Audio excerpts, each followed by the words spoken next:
Alors, bonsoir à tout le monde. Aujourd'hui, bonsoir l'Afrique, bonsoir la Côte d'Ivoire, bonsoir de partout que vous êtes dans le monde. Je vous dis tous bonsoir.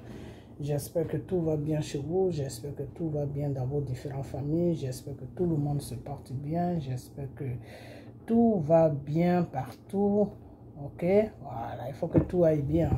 Voilà, on est tous des enfants de Dieu, il faut que tout aille bien. Parce que c'est le but de Dieu que tout aille bien chez nous. Ok, voilà. Puis restez toujours dans la parole de Dieu qui est la Bible, qui est les prières, qui est les jeûnes, tout ça là, ça fait partie de la parole de Dieu. Ok, voilà. Donc restez toujours dans la parole de Dieu. Ok, voilà. Alors aujourd'hui on est dimanche. Hein? On est dimanche. Je vais essayer de vous mettre une vidéo. Ok, de Simone. Et puis après ça, je vais essayer de vous dire pourquoi je mets cette vidéo, pourquoi je vous fais écouter sa vidéo. Donc, toutes affaires cessantes, je vous propose d'intervenir dans la crise qui se déroule au Mali, notre voisin. Mesdames et messieurs, chers compatriotes, le mardi 23 février 2022, à Abidjan, j'ai entendu M. Enea Ibrahim Kamara, président du mouvement républicain du Mali, au cours d'une conférence de presse, annoncer la formation d'un gouvernement civil de transition le 27 février prochain en Côte d'Ivoire. Qu'est-ce à dire? La Côte d'Ivoire serait-elle en passe de devenir une base arrière pour une partie de l'opposition malienne? Mesure-t-on les conséquences qui pourraient en découler? Le constat est clair. La situation sociopolitique que vit le Mali nous interpelle individuellement et collectivement. En tant que voisin de ce pays, frère, et en tant qu'Africain. Cette situation a des implications multiples, tant au plan sécuritaire qu'au plan économique et qu'au plan social. Examinons dans un premier temps le contexte et les manifestations de cette crise. Depuis 1963, plusieurs rébellions venues du Nord ont plongé le Mali dans une situation d'instabilité quasi permanente. En 2012, une intervention militaire internationale menée sous la houlette de la France a contrarié l'assaut des rebelles du MNLA, Mouvement national de libération de l'Azawad, et de leurs alliés islamistes, qui étaient en passe d'occuper tout le pays. C'est dans ce contexte sécuritaire très difficile que le président Ibrahim Boubacar Keïta, dit IBK, a été élu. Durant toute sa présidence, il n'a pas réussi à réunifier le pays ni à ramener la paix. Pendant plusieurs mois, les masses populaires organisent de nombreuses manifestations citoyennes et politiques. IBK est finalement renversé par un coup d'État militaire dirigé par le colonel Assimi Goïta et il démissionne le 19 août 2020. Cette prise du pouvoir a été saluée par la majorité du peuple malien. En réalité, le coup d'État n'a été que l'aboutissement de ce combat du peuple malien. Le dimanche 9 janvier 2022, à Accra, les chefs d'État et de gouvernement de la CEDEAO, réunis en sommet extraordinaire, prennent des sanctions contre le peuple et les nouvelles autorités du Mali. Quelle analyse pouvons-nous faire de ces sanctions? Il convient de rappeler d'abord les sanctions prises par les chefs d'État et de gouvernement de la CEDEAO avant de les analyser. Ce sont, premièrement, la fermeture des frontières terrestres et aériennes entre les pays de la CEDEAO et le Mali. Deuxièmement, la suspension de toutes les transactions commerciales et financières entre les pays de la CEDEAO et le Mali, à l'exception des produits alimentaires de grande consommation, des produits pharmaceutiques, des matériels et équipements médicaux, y compris ceux prévus pour la lutte contre la COVID-19, des produits pétroliers et de l'électricité. Il s'agit du gel des avoirs de la République du Mali dans les banques centrales de la CEDEAO, du gel des avoirs de l'État malien et des entreprises publiques et parapubliques dans les banques commerciales des pays de la CEDEAO, de la suspension de toute assistance et transactions financières en faveur du Mali par les institutions de financement de la CEDEAO, particulièrement la BIDC, Banque d'investissement et de développement de la CEDEAO, et la BOAD, Banque ouest-africaine de développement. Il s'agit de l'activation de la force en attente de la CEDEAO. Ces sanctions ont été endossées par la conférence des chefs d'État et de gouvernement de l'Union économique monétaire ouest-africaine, UEMOA, réunie en session extraordinaire le 9 janvier 2022. Cette instance les a même renforcées par d'autres mesures coercitives. La suspension du Mali, des organes et institutions de l'UEMOA, la suspension des concours financiers en faveur du Mali par les institutions de financement de l'UEMOA. Toutes ces mesures de la CEDEAO et de l'UEMOA suscitent quelques points de réflexion. Premièrement, ces sanctions rappellent celles qui ont été prises par ces mêmes organisations régionales sous l'instigation de la France et de l'Union européenne contre la Côte d'Ivoire pendant la crise post-électorale de 2010-2011. L'on avait alors, au nom de prétendues règles démocratiques à respecter, poussé à son comble le cynisme politique en allant jusqu'à imposer au peuple ivoirien un embargo sur les médicaments importés. L'on avait aussi ordonné la fermeture des banques locales opérant en Côte d'Ivoire, empêchant de la sorte les Ivoiriens d'accéder à leurs comptes bancaires. Plusieurs personnes à ce moment-là ont perdu la vie. Tout cela s'est fait dans l'indifférence totale et parfois avec la complicité de certains pays africains voisins de la Côte d'Ivoire. Ces sanctions au Mali s'apparentent à une punition du peuple malien. Leur sévérité et la rapidité avec laquelle elles ont été prises inclinent à penser que l'on reproche aux forces vives du Mali leur soutien aux acteurs du coup d'État. Ok.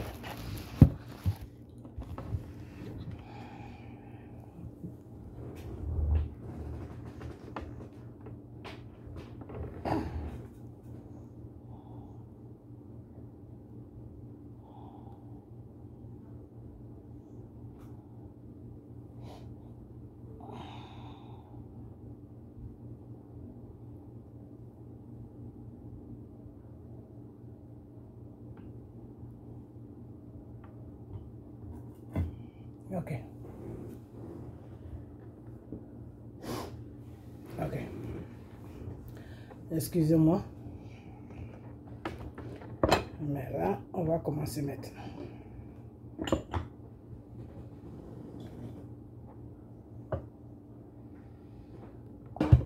Je vais vous dire pourquoi j'ai mis sa vidéo. Parce que depuis qu'elle a fait ce discours, j'ai essayé de réfléchir. J'ai essayé d'analyser pour comprendre. Parce que moi, avant de répondre à quelque chose, j'analyse d'abord et puis je comprends. Et après ça, j'essaie d'exposer ce qui ne va pas. Et c'est ce que j'ai fait. C'est ce que je vais faire. Plutôt, excusez-moi. Alors, Simone nous dit que la Côte d'Ivoire serait devenue une base arrière du Mali. Ok. Simone nous dit que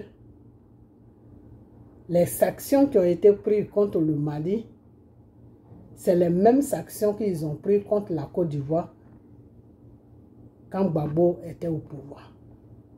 Ok. Alors, moi, je vais demander à Simone qu'elle est dans quoi. À chaque fois que j'ai l'occasion de faire vidéo sur elle, je lui demande toujours la même chose. Mais il n'y a personne pour me répondre. Je trouve plutôt des gens qui m'insultent. On n'est pas là pour s'insulter. On est là pour comprendre beaucoup de choses. Pour que ce combat de Côte d'Ivoire puisse avancer. Simone, elle est dans quoi? J'aurais attendu quelque part que oui, Gbagbo dit qu'il ne faut pas l'attaquer. Mais Gbagbo, c'est quelqu'un que je respecte beaucoup. Pour ton combat que tu fais. Et depuis que Dieu m'a mis sur ta route, et Dieu m'a expliqué beaucoup de choses sur toi, je te respecte encore plus. Mais il y a deux fois où il faut taper sur certaines choses. Voilà. Donc, n'est pas lui dire quelque chose. Moi, je ne peux pas faire ça. Je ne peux pas suivre cela. Parce que moi, tout ce qui ne va pas là, je dénonce ça. Et je suis sur les réseaux sociaux pour dénoncer. Pour dénoncer tous ceux-là qui sont dans un jeu pour faire reculer l'Afrique ou pour faire reculer un combat. Voilà. Alors Simone, elle est dans quoi? Dans quoi qu'elle est? Parce que si Simone s'assoit aujourd'hui devant sa caméra et puis elle dénonce ce plaisantin-là qui est parti, que Draman a dit, que la France a dit à Draman, et Draman a dit, parce que c'est comme ça, ça se fait, hein, ça se suit à la queue leu. La France parle à Draman et Draman, lui, il fait maintenant. C'est comme ça, ça se passe. Ok? Que de sortir et puis essayer de déstabiliser le combat qui est au Mali là-bas, dire que à partir d'un certain âge, enfin à partir d'un certain comment on appelle, un certain moment, de ne plus écouter M. Assimi Goïta que d'écouter lui, parce que c'est lui qui va se présenter aux élections et que le pouvoir qui est chose, comment on appelle, la transaction qui est sur le Mali ne doit pas être écoutée par les Maliens, que c'est lui que les Maliens doivent écouter maintenant. S'il a joué ce petit jeu-là, parce que la France l'a mis dans ce jeu-là, et Draman Ouattara l'a fait de la place pour qu'il joue ce jeu-là. Alors moi je demande maintenant, Simone là, elle fait quoi là-dedans? Pourquoi elle sort pour faire un discours qui commence d'abord par les achats de la Côte d'Ivoire qui est cher, tout, et puis elle arrive là-dessus? C'est quoi son problème? Mais Simone, depuis un certain moment, Simone s'est battue aux côtés de M. Gbagbo pour que la Côte d'Ivoire soit libérée de l'opprimation des Français. Pour que la Côte d'Ivoire soit libérée de l'opprimation du gouvernement français. Voilà le combat que Simone faisait à côté de M. Gbagbo. Il arrivait à un certain moment, Simone n'est plus dans le combat. Elle a déraillé complètement. Elle a déraillé complètement. Au lieu de faire le combat, elle fait maintenant combat contre Gbagbo. Elle se bat maintenant contre Gbagbo, c'est-à-dire elle tire maintenant sur Gbagbo. Elle n'est plus dans un combat de Côte d'Ivoire. Quand ça a commencé, j'ai dit que Simone n'est pas une politicienne. Simone est là pour nous distraire, nous les Ivoiriens. Et je vais toujours le dire. Ok? Elle est là pour distraire les Ivoiriens. Parce que tu ne peux pas dire que tu as été dans un combat où tu as subi toutes sortes de trucs horribles et tu sors de là et maintenant tu tires sur la personne avec qui tu fais le combat. Tu trouves que la personne ne doit plus se battre. Tu trouves que la personne, tu es là pour diviser la popularité qui suit la personne. Aujourd'hui, si les Ivoiriens ne peuvent pas se lever là, et qu'on lance des appels et puis les Ivoiriens ne peuvent pas se lever, et il y a un esprit de peur qui les a habités aujourd'hui là, et que cet esprit de peur les a mis dans une otage, c'est-à-dire ils sont en otage par la peur, ils ne peuvent plus se défendre, même la nourriture, même ils n'arrivent plus à trouver ça sur la Côte d'Ivoire, ils ne peuvent même plus se défendre, ils sont comme des Mongols aujourd'hui. Si aujourd'hui les Ivoiriens sont dans cette situation-là, mais c'est Simone et Hébreu Goudet qui ont fait le travail. C'est Simone et Hébreu Goudet qui ont fait ce travail-là. Depuis un certain moment, depuis des mois, Simone a divisé le combat de Gbagbo. Simone a divisé la libération de la Côte d'Ivoire. Simone a divisé le combat. Ok? Les gens ont commencé à dégrader Gbagbo. Les gens ont commencé à insulter Gbagbo. La population s'est divisée. Il y a une partie qui est partie du côté de Gbagbo, une partie est partie du côté de Simone. Simone était dans un rôle, parce que ça, c'est la politique française. Diviser pour régner. Quand vous êtes divisés là, eux, ils sont au milieu maintenant, puis vous ne pouvez plus rien faire. Et ils vont commencer à piller votre pays. Piller votre pays parce que vous êtes divisés. Vous êtes divisés parce que pour arriver à défendre un pays là, il faut être unis. Il faut être ensemble. Mais si vous n'êtes pas ensemble, mais eux, ils vont rentrer au milieu pour régner. Et c'est ce rôle-là que Simone a fait. C'est ce rôle-là que Simone a joué. Donc la nuit, là, Simone veut nous dire quoi? Simone veut nous dire que non, le problème de Mali la touche tellement et qu'il ne faut pas que la Côte d'Ivoire soit une base arrière. Ben si, la Côte d'Ivoire va être une base arrière de tout le monde, Simone. Parce que c'est ce que tu voulais. C'est ce que tu as toujours voulu. Parce que le combat que le Mali fait là, et puis le plaisantin là est parti sur la Côte d'Ivoire pour faire une déclaration là-bas. Là. C'est dans ce combat-là que Gbagbo est. Monsieur Assimi Goïta là, c'est la voix de Gbagbo qu'il suit. Quand Gbagbo a dit que on doit défendre l'Afrique, on doit défendre de ce qui nous revient de droit. Mais c'est ce que M. Assimi Goïta est en train de faire. Et le plaisantin qui est parti en Côte d'Ivoire, que la France a installé là-bas, et que Dramane veille sur lui, et que la France a dit à Dramane, dis-lui de faire un discours pour voir si ça va passer. Mais vous faites tous le même travail. Alors de quoi tu nous parles? Si le monsieur, ça n'a pas pris, c'est parce que nous, on a parlé sur les réseaux sociaux. C'est parce qu'on a dénoncé sur les réseaux sociaux qu'il n'a qu'à arrêter ces bêtises qu'il est en train de faire. Ok? Et c'est parce que moi j'ai dit que si les Dramane, si les Maliens, si Dramane vous emmerde, mais bombardez-le. Il n'y a pas question de jouer avec Dramane pour votre pays. Il joue avec les Ivoiriens. Vous n'allez pas le laisser jouer aussi avec vous. Alors, maintenant qu'il n'y a rien qui a pris une forme, le monsieur a compris que le discours qu'il a fait là, ce n'est pas bon. La France aussi a compris que ce discours-là ne peut rien donner. Dramane aussi a compris que ce discours-là ne peut rien donner. Ils ont pris le monsieur, ils ont été le cacher quelque part. Toi, la nuit, là, toi, tu sors pour venir faire quoi? Tu parles de quoi même? De quoi tu parles? De quoi tu parles jusqu'à tu vas rencontrer l'histoire du Mali, partir, revenir. De quoi tu nous parles? Mais c'est dans ça que Gbagbo se trouve. Et puis vous êtes en train de le lapider. Et puis vous êtes en train de faire comprendre aux Ivoiriens que le combat que Gbagbo fait là, c'est un combat de slip. C'est dans ça que vous voulez amener Gbagbo. Le monsieur qui a fait un combat digne. Gbagbo a fait un combat de la Côte d'Ivoire. Et ça doit toucher toute l'Afrique. Le monsieur, ils ont humilié le monsieur. Ils ont maltraité le monsieur. Ils ont fait tout ce qu'on ne peut pas faire à un être humain sur la terre. Ils ont fait ça à monsieur Gbagbo. À cause de la Côte d'Ivoire, il n'a pas reculé. Et toi, Simone, la nuit, là, tu sors, qu'est-ce que tu fais? Non, la Côte d'Ivoire ne peut pas être une base arrière, mais la Côte d'Ivoire va être une base arrière parce que Gbagbo, lui, il est en train de faire un travail. Et toi, tu as pris Blé Goudé, tu t'es associé avec Blé Goudé pour le lapider, pour dire que non, celui que vous suivez qui s'appelle Gbagbo là, c'est un vaurien. Celui que vous suivez qui s'appelle Gbagbo là, c'est quelqu'un qui est inconscient.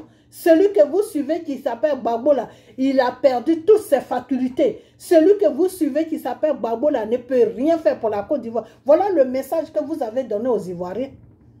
Voilà le message que vous avez donné aux Ivoiriens et les Ivoiriens qui ne comprenaient rien, ceux qui sont perdus un peu dans la nature parce que dans une société, il y a toujours des gens qui comprennent et il y en a qui ne comprennent pas. Ceux qui n'ont rien compris là, ils sont venus de votre côté, toi et Blé Goudé.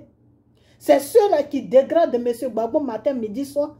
C'est ceux-là qui sont en train de humilier le monsieur matin, midi, soir. C'est ceux-là qui sont en train de lapider le monsieur matin, midi, soir. Donc, vous avez divisé le peuple ivoirien. Et c'est pour cela aujourd'hui que ce peuple-là est rempli d'un esprit de peur. Ils ne peuvent plus se lever pour défendre leur pays parce qu'ils ne savent même pas dans quoi ils sont.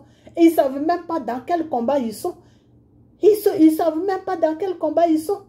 Voilà, Afin N'Guessan a pris une partie. Toi, Simone Gbagbo, tu as pris... Toi, Simone, plutôt, excusez-moi, Simone Gbagbo, la Janef, ça, sur ton nom. Toi, Simone, tu as pris une partie. Blé Goudé a pris une partie. Mais les Ivoiriens sont divisés à 4 parties ou à 3 parties.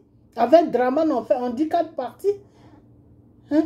Alors, si du côté de Draman là est divisé et que toi, Simone, tu étais dans la réalité, tu te collais à M. Gbagbo. Blé Goudé aussi se collait à M. Gbagbo. Mais aujourd'hui, là où on parle là, mais les Ivoiriens allaient se lever. Les Ivoiriens allaient se lever. Mais les Ivoiriens ne peuvent pas se lever aujourd'hui parce qu'eux-mêmes, ils ne savent pas dans quoi ils sont. Ils ne savent même pas quel combat vous êtes en train de faire. Ils ne savent même pas ça. Ils ne savent même pas ça. Donc, pourquoi ils vont se lever? Alors, vous êtes venus ménager le combat du monsieur. Vous êtes venus complètement ménager le combat du monsieur. Ok? Vous êtes venus ménager le combat du monsieur. Et la nuit, là, tu sors pour faire discours que oui, la Côte d'Ivoire ne va pas être une base arrière. Ce qu'ils ont fait, c'est que, comment on appelle, choses comme... ce qu'ils ont fait là, les actions qu'ils ont prises, c'est les mêmes actions qu'ils ont prises sur la Côte d'Ivoire au quand Gbagbo était... Simone, il faut arrêter. Il faut vraiment arrêter. En Côte d'Ivoire, là, nos parents souffrent. Nous-mêmes qui sommes en étranger, là, on souffre. Parce qu'on ne peut plus rentrer dans notre pays. Tant que vous accompagnez Draman Ouattara dans son coup d'État qu'il a fait, tant que vous accompagnez Draman Ouattara dans ces bêtises qu'il est en train de faire sur la Côte d'Ivoire, tant que vous accompagnez Draman Ouattara dans son coup d'État qu'il a pris sur la Côte d'Ivoire, tant que vous êtes avec lui là, nous, on n'est pas bien. Ça ne va pas. Ok? Nos parents souffrent. Nous souffrons aussi. Nous sommes dans ce genre de pays. Quand on travaille là, au lieu d'économiser pour faire quelque chose de bien sur la Côte d'Ivoire, on est obligé d'envoyer à nos parents pour qu'ils puissent manger. Pour qu'ils puissent oublier tout ce que Draman leur fait subir. Leur fait subir. Pour qu'ils puissent avoir une petite vie normale. Alors c'est dans ça que nous on est.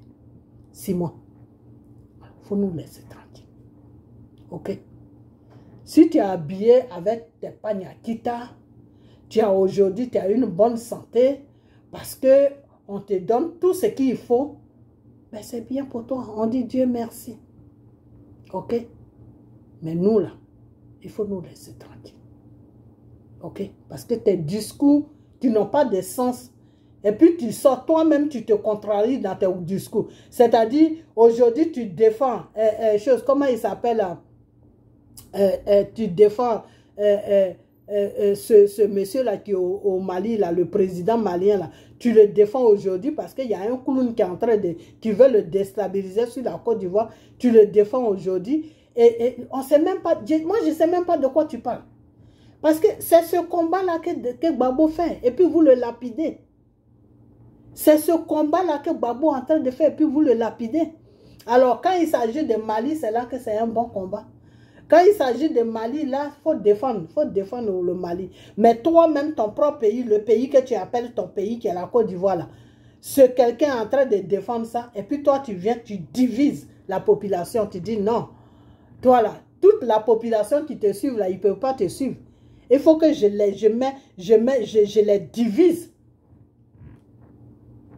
Donc, c'est la même chose que le monsieur veut faire. Celui qui a fait le discours sur la Côte d'Ivoire, là, que tu es en train d'accuser, là, c'est la même chose qu'il veut faire. Il veut diviser les Maliens pour qu'une partie vienne chez lui et puis l'autre partie reste chez comment il s'appelle, chez ce président-là, Assimi Goïta. Ok? Il veut diviser les Maliens. Donc, la même chose que tu as fait avec Gbagbo, là, c'est ce qu'il veut faire. Mais pourquoi tu fais vidéo sur lui? Mais vous êtes tous dans le même club. Le club des francs-maçons français qui sont assis à l'Élysée là-bas. C'est le travail que vous faites. Alors, de quoi tu nous parles? Tu nous parles de quoi? Et puis, il y a des gens qui sortent, oui, Simone a fait un discours, Gbagbo n'a pas fait ce discours, mais Gbagbo ne peut pas faire tout ça, c'est des enfantillages chez Gbagbo. Ok?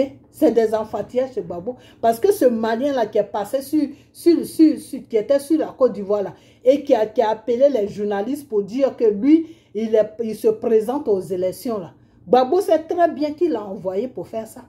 Gbagbo sait ça. Vous prenez Gbagbo pour un plaisanteur ou quoi? Gbagbo sait très bien que ce monsieur-là, si la France n'a pas mandaté à Dramane de lui dire de faire ça, Gbagbo sait que ce monsieur-là ne peut pas faire ça. Il ne peut pas quitter, je ne sais pas où il est quitté, venir s'asseoir en Côte d'Ivoire pour rencontrer des conneries qui n'ont pas de sens. Gbagbo sait qu'il ne peut même pas faire ça. Parce que politique, là, ça ne se fait pas dans un autre pays. Le Mali, là, s'il veut être candidat, là, c'est au Mali qu'il doit aller. Pour aller se présenter là-bas, pour dire que oui, je suis candidat. Ce n'est pas en Côte d'Ivoire qu'il va rester pour faire élection. S'il reste en Côte d'Ivoire et puis il fait élection, c'est quelle élection il fait? C'est pour gouverner Côte d'Ivoire. Donc, Gbagbo sait très bien qui est derrière lui et qui l'a payé parce que le monsieur a été payé et qui l'a payé pour faire ces plaisanteries qu'il a fait. Gbagbo sait ça. Donc, Gbagbo ne peut pas rentrer dans ce jeu-là. Gbagbo ne peut pas rentrer dans les enfantillages qui n'ont pas de sens. Donc, ceux qui disent que oui, que Simone a parlé, alors qu'il y a des hommes qui n'ont rien dit, Gbagbo n'a rien dit, mais comme je l'ai dit, là, Gbagbo ne peut pas rentrer là-dedans. Simone peut rentrer dedans. Pourquoi? Parce qu'ils sont dans le même club. Ok? Le Malien qui a parlé là, avec Dramane Ouattara, avec Simone, avec Blé Goudé, tout cela, ils sont dans le même club de l'Élysée, des francs-maçons qui sont assis là-bas. Là. C'est eux qui leur disent de faire des bêtises sur leur pays. Déstabiliser leur pays. Ceux qui font le vrai combat là, pour que l'Afrique soit libérée là, de les déstabiliser. Voilà le travail dans lequel ils sont. Donc, moi, quand Simone sort pour faire tout ça là, moi, je ne sais même pas de quoi elle parle. Simone, tu m'excuses, hein, ce n'est pas une agression. Mais moi, je défends mon pays. Parce qu'il s'agit de la Côte d'Ivoire. Tu es en train de jouer avec moi, ma vie. Et pour cela, je ne peux pas te laisser tranquille. Parce que tu joues avec mon pays. J'ai besoin de mon pays, moi. Ok? J'ai besoin de la stabilité sur mon pays. Pour que je puisse rentrer. Pour que je puisse aller sur ma terre, Simone. J'ai besoin de mon pays. Ok? Je suis des Guibérois. Je ne suis pas une étrangère. J'ai besoin de mon pays. Et celui-là que tu suis, là, il n'est pas là pour mon pays. Il est en train de détruire mon pays. Ok? Et la France s'en fout de mon pays. La France, tout ce qui les intéresse là, c'est leur bien-être. Tant qu'ils peuvent piller les ressources de la Côte d'Ivoire, tant qu'ils peuvent prendre des crédits à la banque, comme on appelle, internationale, la banque mondiale, plutôt sur le nom de la Côte d'Ivoire. Mais eux, ils n'ont pas de problème. Ils n'ont pas de problème. La preuve en est, j'aurais appris que les élections que Macron veut faire là, c'est Dramane qui finance ça. Dramane, lui, il a quel argent? Dramane a quel argent? Dramane n'a rien. Dramane, c'est un pauvre. Dramane n'a rien. Dramane va enlever l'argent pour donner à Macron. Si ce n'est pas pour prendre un crédit au nord de la Côte d'Ivoire et puis donner à Macron. Et ce crédit-là, qui va le payer? Quand un pays est endetté, que vous n'arrivez pas à rembourser, mais ceux qu'on doit là, c'est eux qui viennent se accaparer du pays.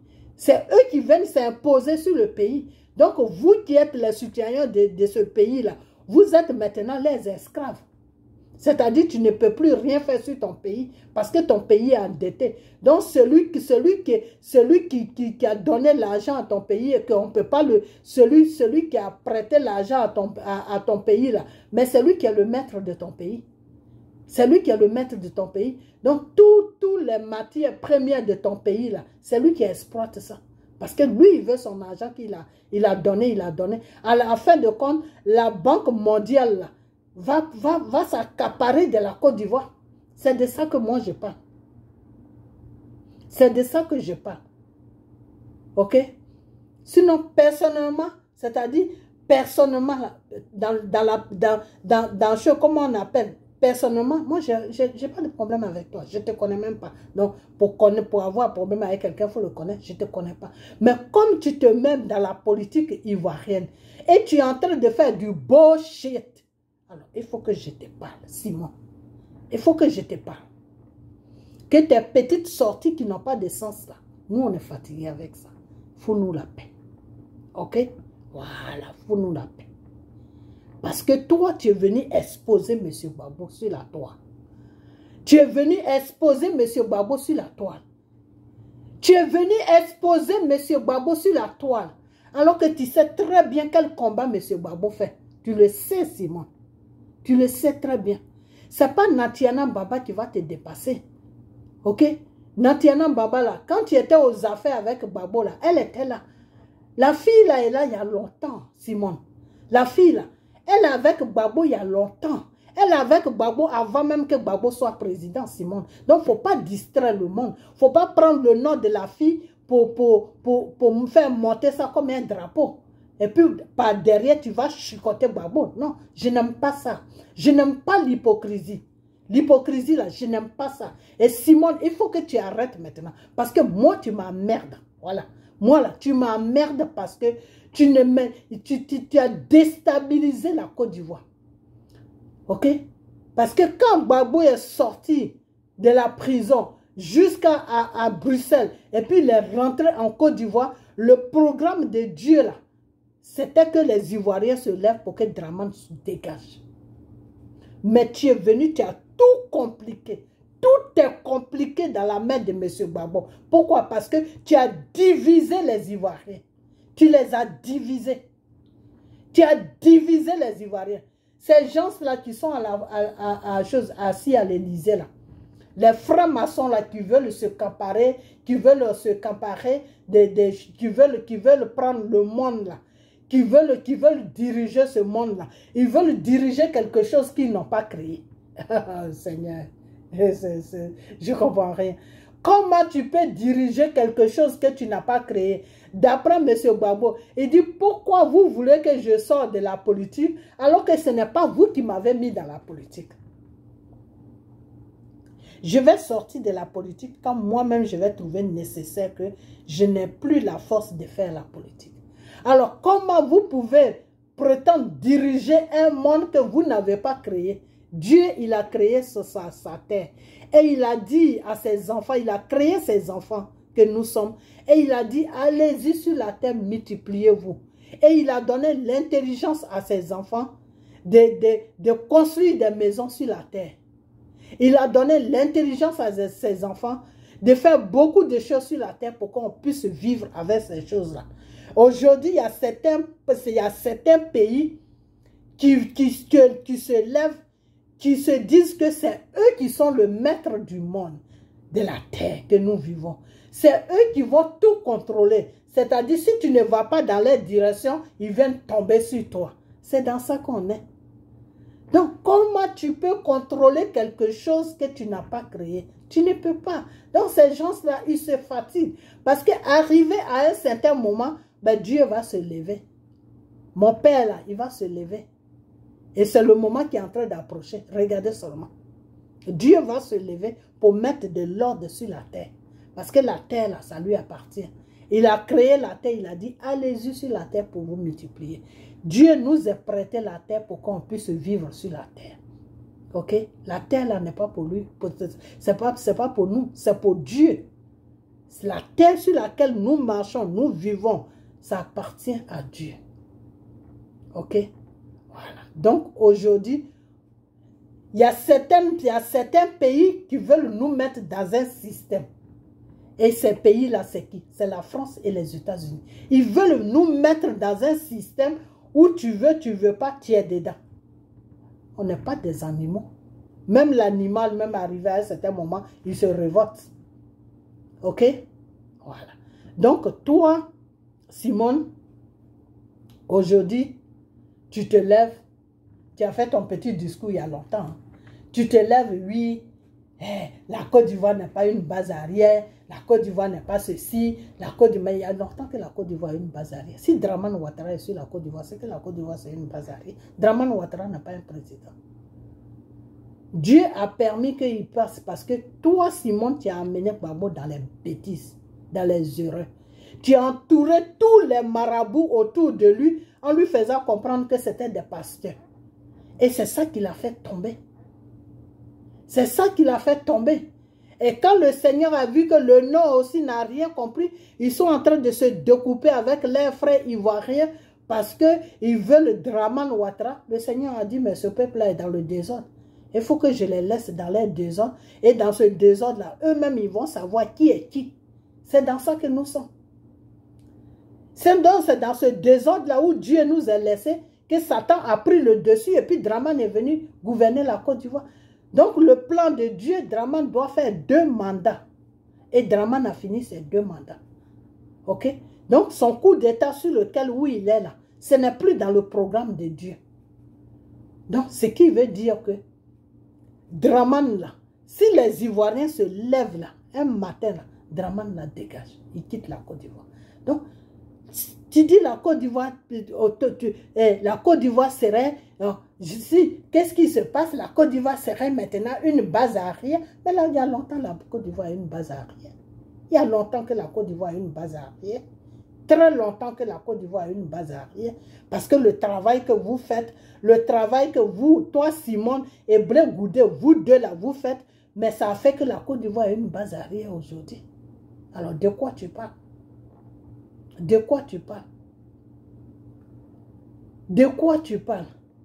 Tu sais très bien dans quel combat Gbagbo se trouve. Toi, Simone, tu le sais. Puisque c'est vous deux qui avez commencé. Pas que vous deux, vous avez commencé ce combat. Mais quand la France est venue tomber sur vous, là, tu étais avec M. Gbagbo. Donc, tu sais très bien dans quel combat le monsieur il est. Il était en train de faire ce combat avec Félix Houphouët-Boigny quand tu as fait sa rencontre. C'est quand tu as fait sa rencontre, tu savais très bien dans quoi le monsieur était. Donc, ce n'est pas la nuit là que tu vas venir diviser un peuple qui est déjà perdu, qui ne savent même pas ce qui se passe.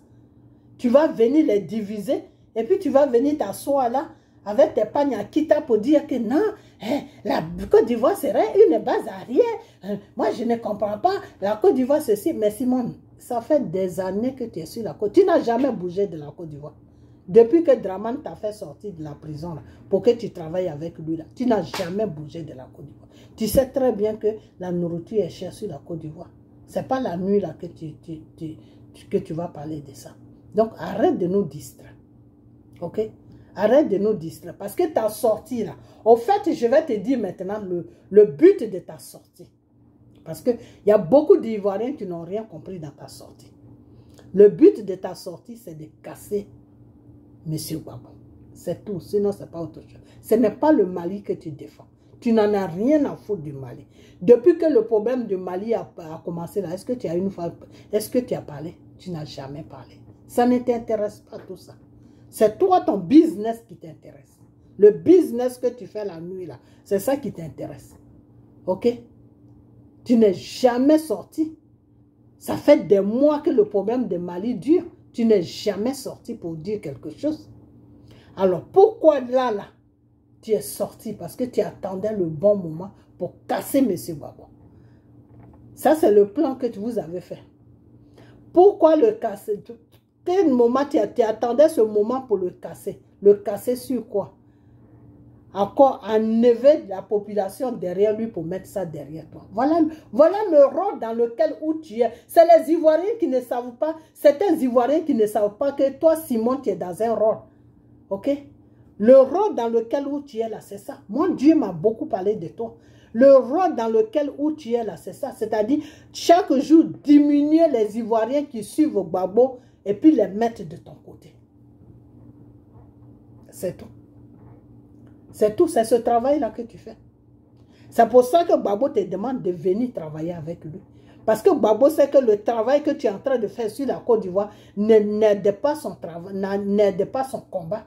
Ça retarde plutôt son combat. Donc lui, il te fait comprendre maintenant, viens, on va travailler. La place que tu veux là, viens, je vais te la donner. Mais les Ivoiriens ont besoin de se libérer. Les Ivoiriens ont besoin de vivre normalement. Arrête de mettre des roues dans mon combat. Arrête de mettre des choses, des zizanie dans mon combat. Viens, on va travailler. Voilà le but dans lequel Gbagbo t'appelle pour que tu travailles avec lui.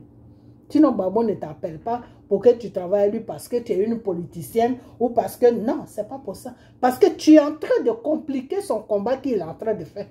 C'est-à-dire, lui, plus il est en train de mobiliser les Ivoiriens et plus toi, tu viens derrière et puis tu les divises. Tu leur fais comprendre que voilà un homme qui est irresponsable. Hein, moi, à cause de lui, on m'a mis en prison. À cause de lui, j'ai été maltraité. Aujourd'hui, il sort de la prison. Qu'est-ce qu'il fait? Mais il prend Natiana Baba pour mettre cette femme à côté de lui. Et puis moi, il me demande le divorce. Mais en fait, si Gbagbo t'a demandé le divorce, toi, Simon Gbagbo, tu sais. Toi, Simon, plutôt, tu sais pourquoi Gbagbo te demande le divorce. Tu le sais. Donc, dis la vérité aux Ivoiriens pour qu'on puisse avancer. Parce que tu prends ça, tu prends ce problème-là pour que ça soit un avantage pour toi. Il faut arrêter la manipulation. Il faut arrêter cette manipulation.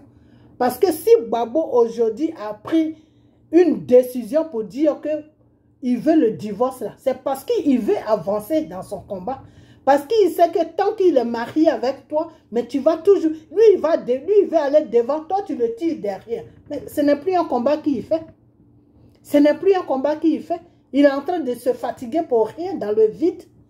Lui, il va devant, toi, tu le tires derrière. Lui, il va devant, toi, tu le tires derrière. Et toi, tu ne veux pas divorcer parce que si vous êtes dans ce mariage-là, tu peux toujours avoir une excuse pour le tirer derrière. Voilà le jeu dans lequel où tu es que les Ivoiriens, certains Ivoiriens ne comprennent pas. Et puis, ils te suivent comme des moutons, en train de te défendre comme des moutons. On ne sait même pas c'est quoi leur problème. On ne sait même pas si c'est leur pays qui les intéresse ou si c'est toi, Simon, qui les intéresse. Finalement, on ne sait pas, parce qu'on ne sait pas ces gens-là, c'est quel combat ils font. On ne sait pas c'est quel combat ils font. Moi, Gbagbo, là où il est là, si je vois que Gbagbo ne va pas dans le sens de défendre la Côte d'Ivoire, de sortir la Côte d'Ivoire de ce merdier, de faire le vrai combat dans la vérité, là, moi, je quitte derrière lui. Je quitte derrière lui parce que moi, je ne suis pas là pour suivre quelqu'un qui travaille avec la France, non.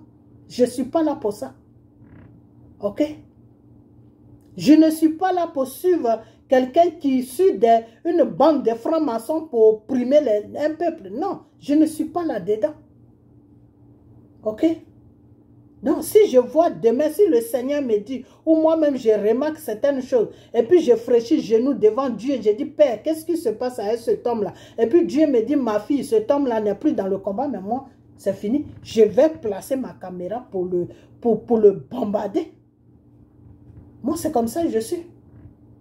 Ok? Je suis là pour que la Côte d'Ivoire puisse être libérée, pour que l'Afrique puisse être libérée, pour que tous les pays même qui sont dans l'opprimation de certains pays puissent se libérer. Parce qu'on n'est pas... Il n'y a pas de maître sur la terre. Il y a des gens qui sont là, qui gouvernent des pays qu'on doit les respecter. Mais ils ne sont pas nos maîtres pour nous maintenir dans la souffrance, dans l'opprimation. Non. Non. Non. Un chef d'État vient sur un pays, c'est Dieu qui l'a déposé là. Par la voix de Dieu, le peuple là, lui, il est là. Il est là pour le bien-être du peuple.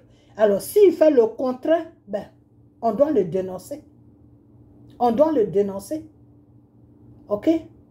Donc, toi, Simone, si aujourd'hui, tu t'es écarté de ton combat, tu es dans un autre combat, mais ça, c'est ton business. Moi, sincèrement, tant que tu restes tranquille dans ton business, de ce que tu fais là, moi, je n'ai pas affaire à toi. Mais il ne faut pas venir embrouiller ceux qui ne comprennent rien.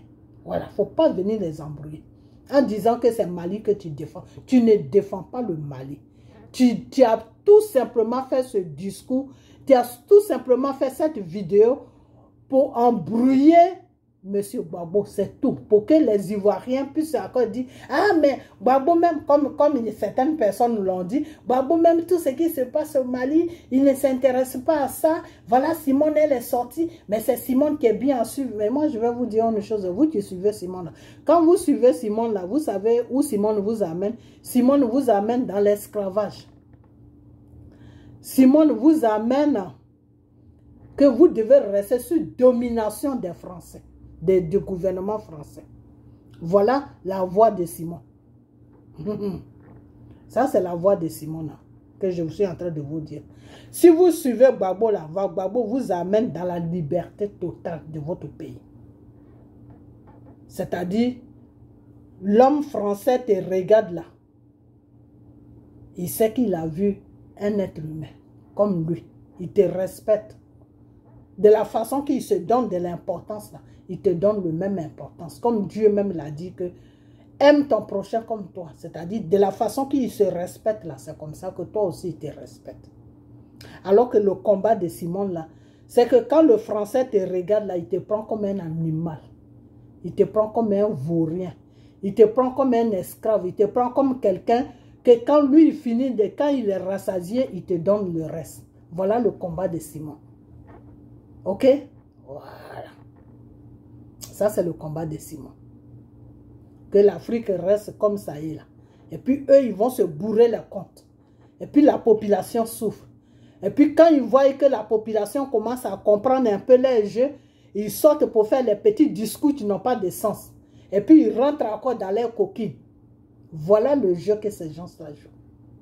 Alors, peuple africain, peuple ivoirien, réveillez-vous.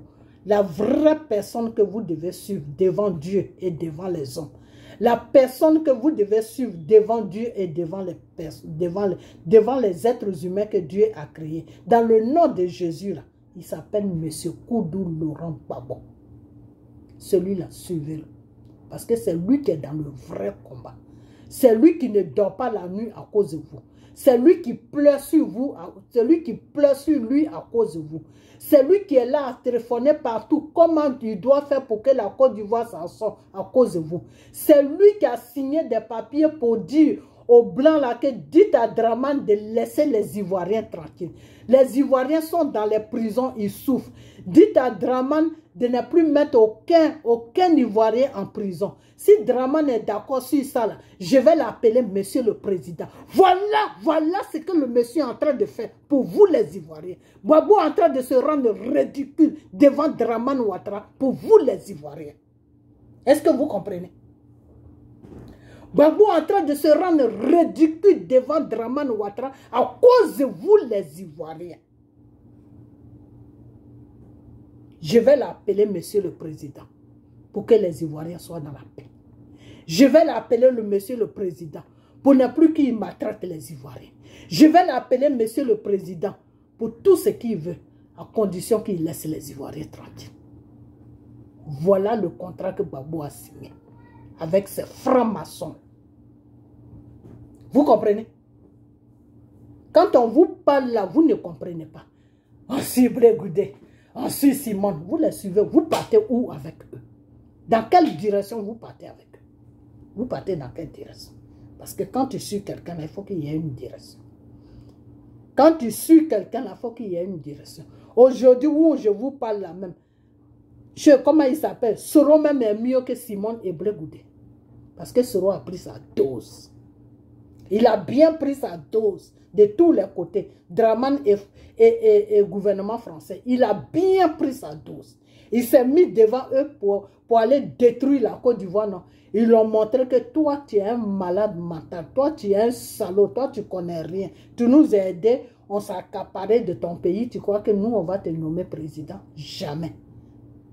Voilà le combat dans lequel où ils sont rentrés avec Soro. Jusqu'à ils ont mis Soro dehors de la France pour dire que dégage de notre pays parce qu'on n'a plus besoin de toi.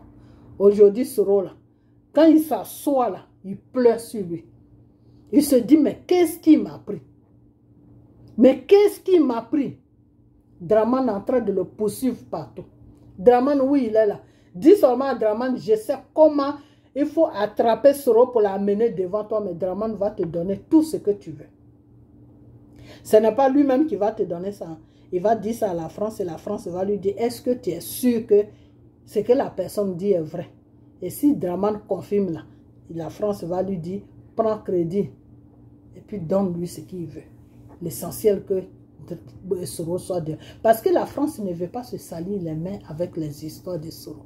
Parce que Soro, il en sait trop. Soro, il est comme une valise, il est rempli. Donc la France ne veut pas se salir les mains. La France ne veut pas que Soro vomit. Donc la France veut que Draman fasse le travail. Comme ça, si Soro doit vomir, là, il va vomir seulement sur Draman. Voilà le rôle dans lequel où la France a mis Draman. C'est pour ça que Draman poursuit Soro dans tous les coins. Ok? Donc, vous les Ivoiriens, là, ayez une direction. Parce que quand tu es un être humain que tu n'as pas de direction, tu es comme un animal. Même l'animal, même des fois, il a une direction. Voilà. Donc, ayez une direction. La personne que vous devez suivre, il s'appelle M. Koudou Laurent Gbagbo. Est-ce que vous comprenez? Ce type-là, si vous le négligez, si vous le lapidez, si vous ne le suivez pas, puis sa population est en train de diminuer parce que Simone est dans un rôle, Blé Goudé est dans un rôle là, mais vous allez le regretter toute votre vie. C'est-à-dire, vous aurez que vos yeux pour pleurer. Parce que vous allez les aider à lapider Gbagbo, arrivé à un certain moment, c'est un être humain, il va lâcher. Et s'il lâche là, c'est fini pour vous. Je vais vous dire une chose. Si Gbagbo lâche là, dites au revoir à la Côte d'Ivoire. Parce que la France, c'est ce qu'eux, ils veulent. Et ils ont essayé avec Afin N'Guessan, ils ont vu qu'Afin N'Guessan est trop petit pour Gbagbo. Ils ont dit, d'accord, qu'est-ce qu'on va faire? On va partir sur la femme. La femme, au moins, elle peut le faire tomber. Ils sont partis sur Simone. Gbagbo a dit, divorce, je ne veux plus de toi. Après ça, ils sont partis sur Blé Goudé. Rien là-bas. Blé Goudé a commencé à faire son petit cinéma. Non, le fils n'a jamais trahi le père. N'importe quoi. N'importe quoi. Vraiment n'importe quoi. Le fils n'a jamais trahi le père. Mais ta trahison a commencé depuis là, Blé Goudé. Ta trahison, là, ça a commencé depuis là. Quand je dis à Johnny Pachoko, ce vaurien là, de faire une vidéo pour dénoncer qu'il y a un poison qui se promène là-bas, c'est là où ta trahison a commencé. Mais tu as eu la chance que tu ne l'as pas fait. Parce que si tu l'avais fait là, toi-même, tu allais dire aux Ivoiriens ce que tu as fait. Ce n'est même pas eux qui allaient dire ça, c'est toi-même qui allais dire ça. Parce que ce qu'ils allaient te montrer là, toi-même, tu allais dire, mais qu'est-ce qui m'a pris et puis j'ai fait ça. Parce que le blanc, c'est comme ça, il est. Quand il te commissionne pour que tu fasses un travail, après, quand tu finis le travail là, toi-même, ils vont s'occuper de toi. Parce que le blanc ne veut jamais laisser un témoin. Quelqu'un qui est gênant pour lui. C'est comme ça ils sont. Ok? Voilà. Donc, et tu te promènes avec eux, mais je crois que tu ne les connais pas bien. Ok. Maintenant, je vais sortir, je vais quitter sur ces deux vauriens là, parce que moi, seulement c'est vous les Ivoiriens qui êtes mon problème. Parce que vous ne savez pas faire la différence de ce qui est bien pour vous et de ce qui n'est pas bien pour vous. C'est pour ça que je vous parle toujours de Dieu. Et c'est pour ça que je vais toujours continuer à vous parler de Dieu. Parce que vous n'avez pas la sagesse. Quand vous priez là, demandez à Dieu de vous donner la sagesse. Parce que c'est la sagesse qui fait que tu sais peser, c'est la sagesse qui fait que tu sais faire un choix de ce qui est bien et de ce qui n'est pas bien. Et quand tu n'as pas la sagesse là, tout se ménage dans ta tête. Tu ménages tout.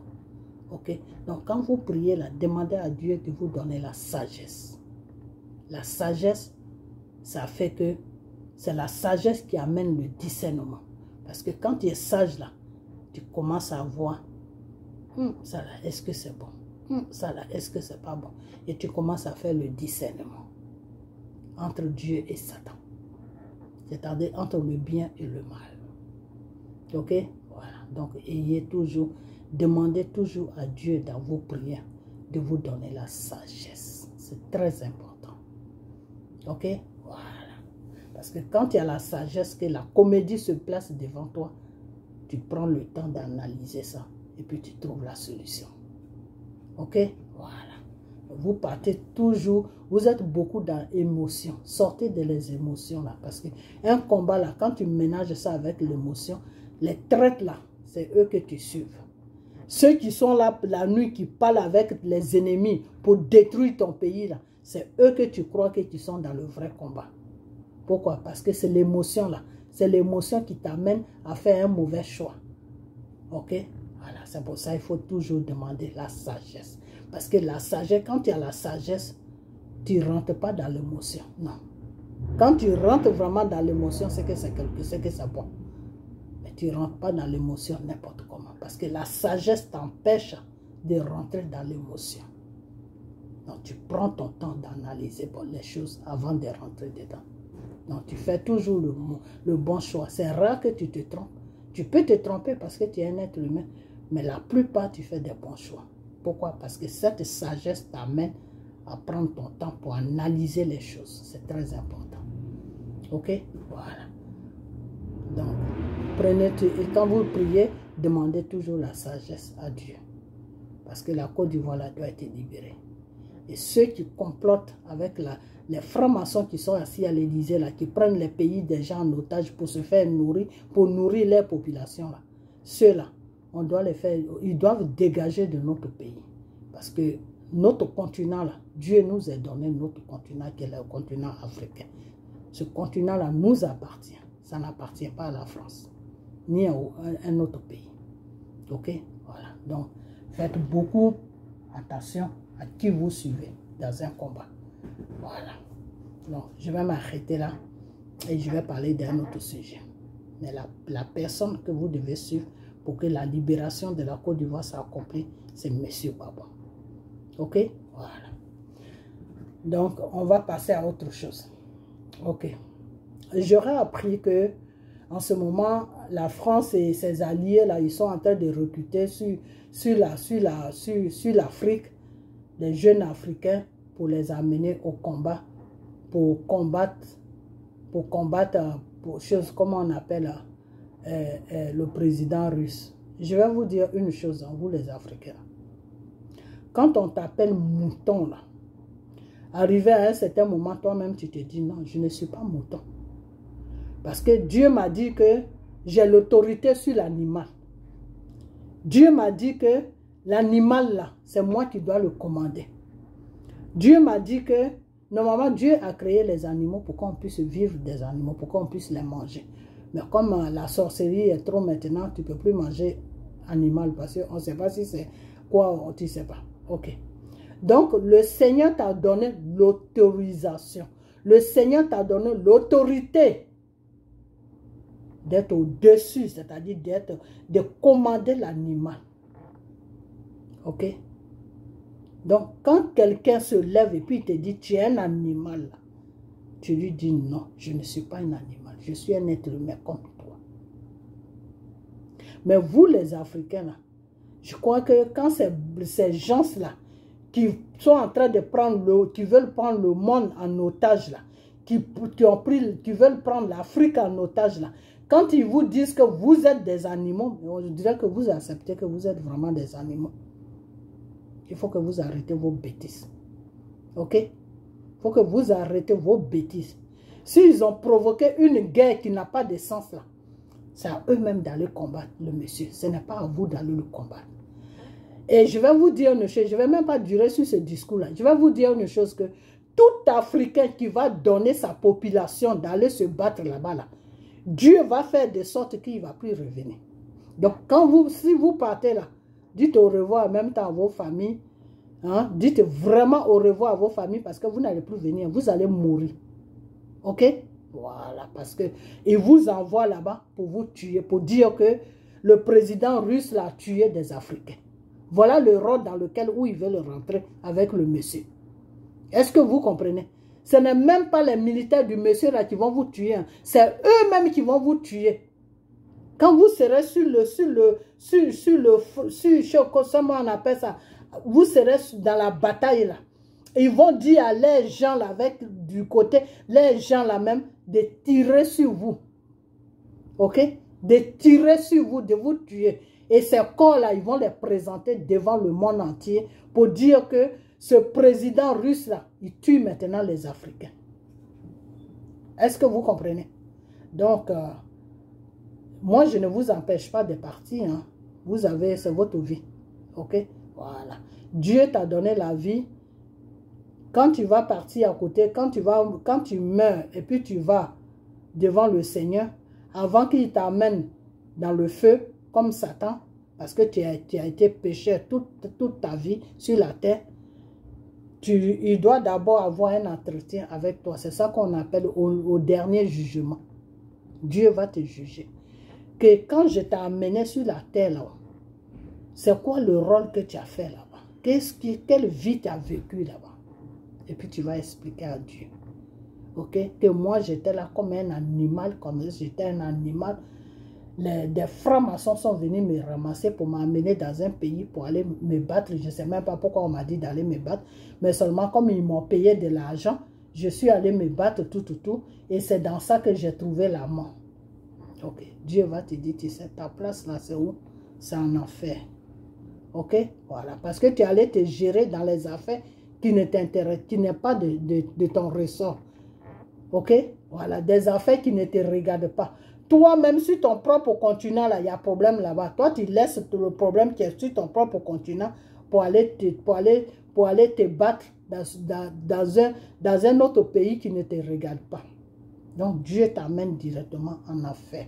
Donc, vous tous qui vont recruter pour aller se battre avec les guerres qu'ils ont créées là. Vous tous qui vont envoyer dans ces pays-là pour aller combattre le président russe là, Poutine là. Sachez que si vous rentrez là-bas, là, ce n'est pas les militaires de Poutine qui vont vous tuer, non, parce qu'eux, ils ne peuvent pas vous tuer. Mais c'est eux là, ceux-là qui vont vous envoyer là-bas, là, c'est les propres militaires qui vont vous tuer. Parce qu'ils ne savent plus quoi faire avec le monsieur. Donc, ils sont en train de trouver d'autres solutions. C'est d'amener maintenant des Africains et puis les livrer à la mort et puis dire que voilà ce que le monsieur est en train de faire. Vous comprenez? Voilà. Donc, si vous voulez partir, vous les Africains, c'est l'argent qui vous intéresse. À cause de l'argent, vous-même, vous vendez vos propres pays. Donc, moi, ça ne m'étonne pas qu'on vous envoie dans ce genre de bordel. OK? Voilà. Donc, vous n'avez plus de dignité. L'animal même a une dignité sur la terre. Vous n'avez plus de dignité. Même la pute même a une dignité. Vous n'avez plus de dignité, vous les Africains. Donc, on vous paye et puis on vous dit, allez-y mourir. Et puis vous allez mourir. Donc, tous ceux qui vont partir, tous les pays qui vont livrer les ressortissants pour dire que va te battre là-bas parce qu'on t'envoie là-bas. Je sais que la Côte d'Ivoire sera le premier pays parce que le clown qui est là-bas, qui se dit président, là, lui, quand la France dit ne dort pas, il reste assis toute la nuit. Quand la France dit ne pisse pas, il ne peut pas pisser. Donc, lui, vraiment, pour lui, là, ça dépasse tout pour tous les présidents. OK? Donc, je sais que la Côte d'Ivoire sera numéro 1 à partir là-bas. Mais vous, les Ivoiriens, je vais vous dire une chose, que si vous partez là, c'est sûr que vous n'allez plus revenir sur la Côte d'Ivoire. Donc, on se dit adieu. OK? Voilà. Et tous les autres Africains qui vont partir là, vous n'allez plus revenir dans vos pays. Donc, vraiment, dites vraiment adieu à vos familles avant de partir. Parce que la première vague qu'ils ont fait partir, là, cette vague-là n'est jamais revenue. Hein. Et cette vague-là ne va jamais revenir. Ce n'est pas des Africains. C'est eux-mêmes, les propres gens qu'ils ont fait partir. La France a fait partie des gens. Beaucoup de pays ont fait partie des gens. Même les États-Unis même ont fait partie des gens. Ces gens-là, ils ne sont pas encore rentrés. Ils ne peuvent plus revenir parce qu'ils s'achauffent sur eux. Là. Il y en a même qui sont tombés là-bas. OK? Voilà. Donc, c'est pour ça maintenant qu'ils ne veulent plus envoyer les gens. Ils veulent maintenant envoyer les Africains. OK? Donc, vous, les Africains qui allez partir là, l'argent est bien. Mais le Seigneur te dit que la vie que je t'ai donnée là est plus précieuse que l'argent. OK? Donc, le dernier jugement, quand le Seigneur va vous demander ça, que vous dites non, je suis parti combattre dans un pays, vous allez directement partir en enfer. Parce que Dieu vous demande de défendre votre continent de l'opprimation française. Dieu vous demande de défendre votre continent de la franc-maçonnerie qui est assise à l'Élysée là-bas. Vous n'êtes pas capable de le faire. Vous n'êtes pas capable. Quand on vous dit de vous lever, non, nous on ne veut pas mourir. Quand on vous dit de faire ça, non, nous on ne veut pas faire ça. Mais quand c'est pour aller mourir, pour du n'importe quoi, vous partez. Donc, bonne chance. Ok? Moi, je ne peux même pas vous dire de ne pas aller. Mais je vous dis, quand vous allez partir là, ce qui va se passer là-bas, c'est ça que je dois vous dire. Parce que le Seigneur a dit, toi, je t'ai dit, c'est pour que tu parles. C'est pour que tu dises à mon peuple que tu vas partir là-bas. Donc, le Seigneur me dit que quand vous allez partir là-bas, là, dites au revoir à vos familles parce que vous n'allez plus revenir. Ok, vous partez direct. Votre cimetière, là, ça sera là-bas. Ils vont creuser un grand trou et puis ils vont vous verser dedans comme des sacs de riz. Ok, voilà. Donc, bonne chance. Et puis, le pays qui va dire que ma population va partir, eh ben, si vous voulez mourir, allez-y. Si vous ne voulez pas mourir, ben, refusez. Ok, parce que l'argent, là, Dieu même t'a rendu, Dieu même t'a mis sur la tête, tu es déjà riche. Seulement ton temps n'est pas encore arrivé pour que tu touches l'argent. Ou bien peut-être que tu ne marches pas selon la volonté de Dieu. Car le Seigneur lui-même l'a dit que je suis l'or et l'argent. Dieu même il est l'or et l'argent. Donc si ce Dieu-là qui t'a créé, qui t'a amené sur la terre, s'il est l'or et l'argent, s'il représente l'or et l'argent, comment toi tu peux souffrir sur la terre? Si tu souffres, c'est parce que tu fais des mauvaises choses. Alors, détourne-toi de ton mauvais chemin. Si tu fais des bonnes choses, c'est parce que ta vie même n'est pas correcte. C'est parce que tu fais des choses qui ne sont pas bien devant Dieu. Donc, arrange ta vie et puis tu verras que la richesse que tu cherches ou l'argent que tu cherches pour lequel tu veux aller sacrifier ta vie, là, cet argent-là, tu peux l'avoir toi-même. Ok? Voilà. Donc, jeune Africain, vous, la jeunesse d'Africains, nous, la jeunesse africaine, là, réveillez-vous, ok? Voilà. Ne laissez pas les gens vous manipuler, ok? Voilà. Donc, c'est tout ce que je vais à dire. Et puis, moi, je vais fermer ma vidéo, ok? Et puis, on a bientôt. Et ce que je voulais dire aussi, c'est que je vous dis merci, vous tous qui envoyez les dons pour le restaurant, ok? Je vous dis tous merci. Ce restaurant, c'est pas un restaurant qui est pour moi. C'est un restaurant que Dieu a dit de faire pour que ses enfants puissent manger. Parce que sur la Côte d'Ivoire, il y a beaucoup de personnes qui souffrent, qui n'arrivent pas à manger. Pourquoi? Parce qu'ils n'ont plus rien. Ok? Donc, c'est dans ces conditions-là que le Seigneur m'a dit de faire ça. De vous appeler pour que vous m'aidez à faire ça. Donc, vous tous qui êtes venus vers moi, je vous dis merci. Merci et merci. Arrivé à un certain moment, je vais prier et vous confier à Dieu, puisque c'est ce qu'il m'a demandé. Que tous mes enfants qui vont participer, il faut me les confier. Donc, je vais vous confier à Dieu. Et pour que Dieu puisse toucher vos différentes vies. Ok? Voilà. Donc, vraiment, je vous dis un grand merci du fond du cœur. Ok? Voilà. Car le Seigneur lui-même le dit, aime ton prochain comme toi. Quand vous envoyez l'argent comme ça, Dieu est en train de voir que vous aimez aussi vos prochains comme vous. Et ça, c'est quelque chose qui est bien. Je vous ai toujours dit que la vraie bénédiction, là, ce n'est pas entre les quatre murs de l'église. Hein, non. La vraie bénédiction là, de Dieu, c'est ce que tu fais. Voilà. C'est ton comportement, ta façon de vivre. C'est ça que Dieu regarde. Dieu ne te regarde pas parce que tu vas à l'église, non. Quelqu'un peut ne pas partir à l'église, mais s'il marche selon comment on appelle ça, selon la volonté de Dieu, Dieu peut le bénir par rapport à toi qui vas à l'église. Ok? Tu peux être dans les églises matin, midi, soir, mais si ton cœur n'est pas bien, si ta façon de vivre n'est pas bien, si tout en toi n'est pas bien, Dieu ne peut même pas te regarder. Mais pourtant, tu es toujours dans les églises. Tous les dimanches, tu es à l'heure, tu es dans les églises. Ok?